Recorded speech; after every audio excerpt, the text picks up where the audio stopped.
Почитувани граѓани, почитувани скопјани.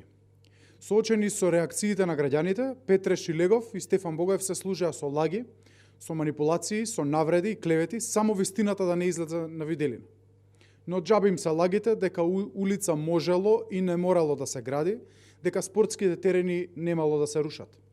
И на јавната презентација призна дека улицата ќе се проширува и продолжува, а со тоа дека ќе ги уништи спортските терени во спортскиот центар Борис Трајковски. Сега само ја префрлаат одговорноста помеѓу градот и општината. Јасно е како ден дека регулацискиот план на Петре Шилегов за реонот на Борис Трајковски предвидува рушење на картинг патеката, тениските терени, но и терасата на базенот Карпош.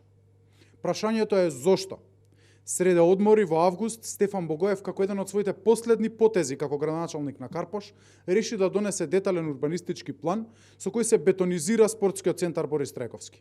Зошто последен подпис пред превремената пензија на Богоев ќе биде подписот за рушење на дел од спортскиот комплекс Борис Трајковски?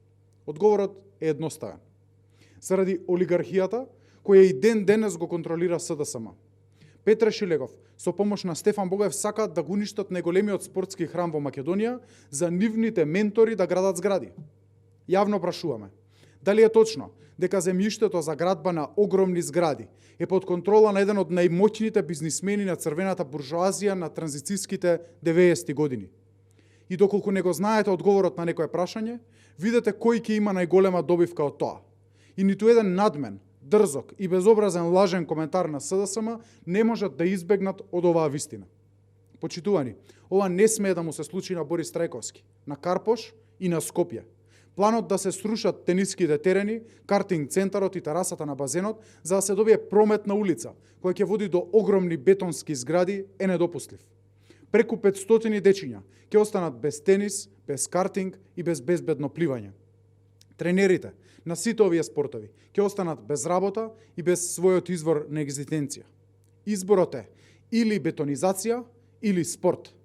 Драги скопјани, во октомври имаме можност да одговориме на оваа дилема. На изборите имаме шанса да ги казниме овие бетонски политики и да избереме развој на спортот, а потоа да следи одговорност за криминалот. Ви благодарам.